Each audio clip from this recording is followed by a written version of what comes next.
Praise the lord. మన ప్రభువును మన రక్షకుడైన యేసుక్రీస్తు వారి ఉన్నతమైన నామంలో మీ అందరికీ మా హృదయపూర్వక వందనములు. ఈ రోజు దేవుని వాక్యము, మీరు కేవలము మౌనముగా నుండుట మేలు, అది మీకు జ్ఞానమని ఎంచబడును. యోబు గ్రంథము 13వ అధ్యాయము 5వ వచనము. If only you would be all together silent, for you that would be wisdom. Job chapter 13 verse 5. ఈ రోజుకు గాను కృపగలిగిన దేవుడు మనకు అనుగ్రహించిన వాక్య భాగమును బట్టి ధ్యానించుకుందాము. ప్రభునందు ప్రియమైన సహోదరి సహోదరులారా, మౌనము అనేది చాలా సార్లు మన జీవితంలో చెడు నిర్ణయాలు తీసుకోనకుండా ఉపయోగపడుతుంది. మౌనము అనేది ఒక బలమైన సందేశంలా ఉంటుంది. జ్ఞాని అయిన వాడు మౌనముగా ఉండి ఊరుకుండును అని వాక్యము కూడా సెలవిస్తుంది.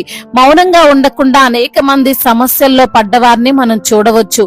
నోటిని అదుపులో పెట్టుకోలేక శ్రమల్లో భయంకరమైన ఇబ్బందుల్లో నెట్టివేయబడిన వారిని మనము చూడవచ్చు. కోపంలోనో ఆరాటములోనో ఆర్భాటంలోనో ఏదో ఒక చెడు నిర్ణయం తీసుకొని పశ్చాత్తాపడేవారు అనేకులు ఉన్నారు. అనవసరంగా ఆ రోజు అలా మాట్లాడకుండా ఉండాల్సింది, అలా నిర్ణయం తీసుకోకుండా ఉండాల్సింది అని ఫీల్ అయ్యేవారు ఉంటారు. అందుకే ఈ రోజు దేవుడు అంటున్నాడు, మీరు కేవలము మౌనంగా ఉండండి. మౌనంగా ఉండి నేను చేయబోవు కార్యముల కొరకు కనిపెట్టుకోండి. నీవు బహుశా అనిశ్చితమైనటువంటి పరిస్థితుల్లో బాధపడుతున్నావేమో, జీవితం అంటే ఏంటో అర్థం కాని స్థితిలో ఉన్నావేమో. ఈ యొక్క సమయంలో ఏ నిర్ణయం తీసుకోవాలి, అసలు ఎలా రియాక్ట్ అవ్వాలి, ఎలా ముందుకు వెళ్ళాలి అని తెలియని, అర్థం కాని, అవగాహన లేని స్థితిని నీవు ఎదుర్కొంటున్నావేమో. అయితే వాక్యము నీతోనే ఈ రోజున దేవుడు సూటిగా మాట్లాడుతున్నాడు. నీవు ఏమి చెయ్యకు, ఏ మాట మాట్లాడకు, ఎటువంటి నిర్ణయం తీసుకోకు. అదే నీకు మంచిది, అదే నీకు జ్ఞానము, అదే నిన్ను కాపాడుతుంది. యోబు జీవితాన్ని ఒక్కసారి మనం పరిశీలిస్తే, యోబు ఎంతో గందరగోళంలో ఉండిపోయాడు. ఒక దాని తర్వాత ఇంకొకటి అశుభమైనటువంటి వచనాలే వింటున్నాడు. ఇది ఉంది, అది లేదు అని కాదు, అన్నిటినీ సమస్తాన్ని కోల్పోయాడు. ఏమీ అర్థం కావడం లేదు. ఇప్పుడు అసలు ఏం చెయ్యాలి, ఏం నిర్ణయం తీసుకోవాలి, ఎలా ప్రతిస్పందించాలి అనే విషయము యోబుకు తెలియడం లేదు. భార్య వచ్చి దూషించమంటుంది, స్నేహితులు వచ్చి నీదే తప్పంటున్నారు. ఊరంతా యోబు ఏదో భయంకరమైన పాపము చేశాడు, అందుకే ఇలా జరిగింది అని బహుశా అతన్ని నిందించి ఉండొచ్చు. అయితే యోబు నిర్దోషి అని యోబుకు తెలుసు, అతను నిర్దోషి అని దేవునికి తెలుసు, అతను ఏ తప్పు చేయలేదు అని అపవాదికి కూడా తెలుసు. అయినా సరే ఆ మాటలన్నీ యోబు భరించాడు, సహించాడు. నాదేం తప్పు లేదు, అంతా దేవునిదే తప్పు అని ఒక్క మాట కూడా అనలేదు. ఆ మాట కోసమే కదా అపవాది ఈ కష్టాన్ని తెచ్చాడు. అయినా సరే యోబు మౌనంగా ఉన్నాడు. యోబు ఇష్టం వచ్చినట్లు మాట్లాడలేదు, ఎవరిని ఏమీ అనలేదు. అసలు అలా ఎలా యోబు ఉండగలిగాడు అంటే, యోబు దేవుని వైపు చూస్తున్నాడు. యోబు ఆ కష్ట సమయంలో దేవుని గురించి ఆలోచిస్తున్నాడు. ఇచ్చినటువంటి దేవుడు తీసుకునే హక్కు కలిగి ఉన్నాడు అని అనుకున్నాడు. ఆయన చర్యలు అన్ని కూడా న్యాయమైనవే అని గ్రహించాడు. ఆయన కారణం లేకుండా ఏమి చేయడు అని యోబుకు బాగా తెలుసు. అందుకే మౌనంగా ఉన్నాడు. అంత మాత్రమే కాదు, ఈ లోక సృష్టికర్త అయినటువంటి దేవుడు మరుక్షణములో పరిస్థితిని తారుమారు చేయగలడు అని కూడా తెలుసు. ఆయన ఇప్పటికీ ఎప్పటికీ తరతరములు ఆయనే దేవుడు అని తెలుసు. అందుకే యోబు మౌనంగా ఉన్నాడు, జ్ఞాని వలె ప్రవర్తించాడు. అందు నిమిత్తమే కదండి యోబు పోగొట్టుకున్న దానికంటే రెండింతలుగా ఆశీర్వదింపబడిన వాడు, తన యథార్థతను నిరూపించుకోనగలిగినాడు, ఆశీర్వదింపబడినాడు. ఈ రోజున ఈ మాటలు వింటున్న ప్రియమైన సహోదరి సహోదరుడా, నీవు కష్టంలో ఉన్నావా? నీవు అనారోగ్యముతో పోరాడుతున్నావా? లేనిపోని నిందలు, అవమానాలు, అవహేళనలు, ఆర్థిక ఇబ్బందులు అన్ని నిన్ను చుట్టుముట్టాయా? నాకేం చెయ్యాలో ఈ పరిస్థితుల్లో అర్థం కావడం లేదండి అనే పరిస్థితిని నీకు ఈ రోజు ఉందా? నీవేమీ కంగారు పడకు, భయపడకు. తాను ప్రేమించు వారి కోసం దేవుడు సమస్తమును సమకూర్చి మంచినే జరిగిస్తాడు అని ధైర్యంగా ఉండు. ఆ ధైర్యమే నీకు మౌనాన్ని ఇస్తుంది. ఆ ధైర్యమే నిన్ను జ్ఞానవంతునిగా మారుస్తుంది. నీ యొక్క మౌనమే నీవు ఆశీర్వాదాలు పొందుకునేలా చేస్తుంది. కాబట్టి ఈ మాటలు వింటున్న నీవు కంగారు పడిపోయి హడావుడి నిర్ణయాలు తీసుకోవద్దు, మాట జారవద్దు.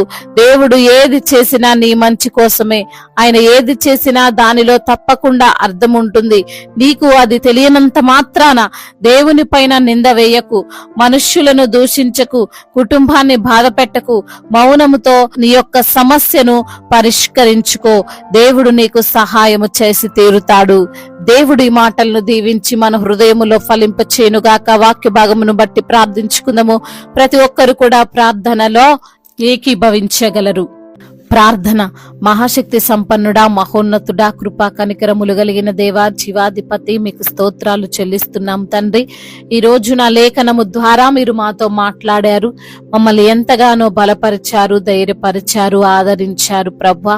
అవునయ్యా, కొన్నిసార్లు మౌనంగా ఉండడం కూడా మాకు మేలేనని, అది మాకు జ్ఞానమని మీ యొక్క లేఖనము ద్వారా మీరు మాతో మాట్లాడి మమ్మల్ని బలపరిచి ధైర్యపరిచినందుకు స్తోత్రాలు చెల్లిస్తున్నాం తండ్రి. అయా, ఏ విషయంలోనూ ప్రభా మిమ్మల్ని దూషించకుండా, నిందించకుండా, అయా మీ యొక్క చిత్తానికి లోబడేటువంటి మనస్సును ప్రతి బిడ్డకు మీరు అనుగ్రహించండి.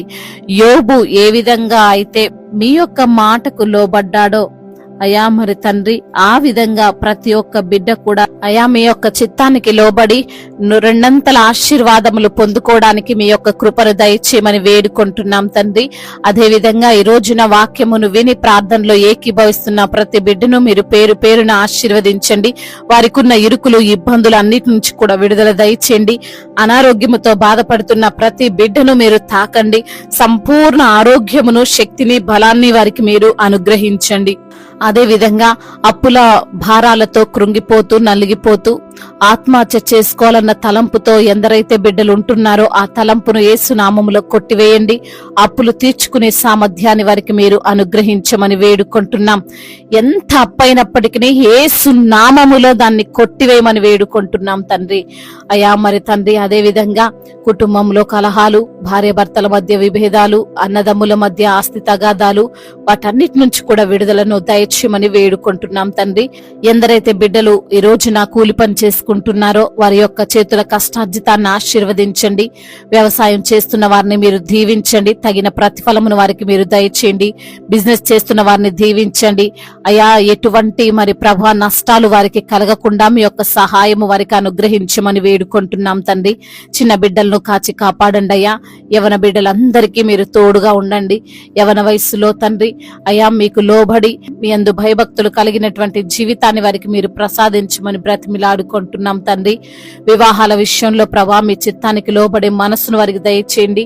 మీ యొక్క తండ్రి నామములో వారి వివాహము ఘనముగా జరుగునట్లుగా కృప చూపించండి. సాటి అయిన సహకారిని వారికి మీరు అనుగ్రహించమని బ్రతిమిలాడుకుంటున్నాం తండ్రి. అయా, అదే విధంగా నా ప్రభా అయా, కోర్టు సమస్యల నుండి, భూతగాథ సమస్యల నుండి బిడ్డలకు విడుదలను దయచేయండి. న్యాయమును తీర్చమని వేడుకుంటున్నామయ్యా. మా భారతదేశాన్ని మీరు జ్ఞాపకం చేసుకోండి. సమాధానముతో నింపండి. అధికారులందరికీ మీరు తోడుగా ఉండండి. సమయోచితమైనటువంటి జ్ఞానమును, వివేచనను వారికి మీరు అనుగ్రహించండి. దైవజనులందరికీ మీరు తోడుగా ఉండండి. అయా, సువార్థికులను మీరు బలపరచండి. మిషనరీస్ ని మీరు దీవించండి. అయా, మీ యొక్క పరిచర్యలో వారు ముందుకు వెళ్తుండగా వచ్చే ఆటంకాలు, అడ్డంకులు అన్నిటి నుంచి కూడా విడుదల దయచేయమని వేడుకుంటున్నాం తండ్రి. అదే విధంగా నా ప్రభువ, అనాథలుగా ఉన్నారో, అభాగ్యులుగా ఉన్నారో, విధవరాండ్లుగా ఉన్నారో వారిని బట్టి ప్రార్థిస్తున్నామయ్యా.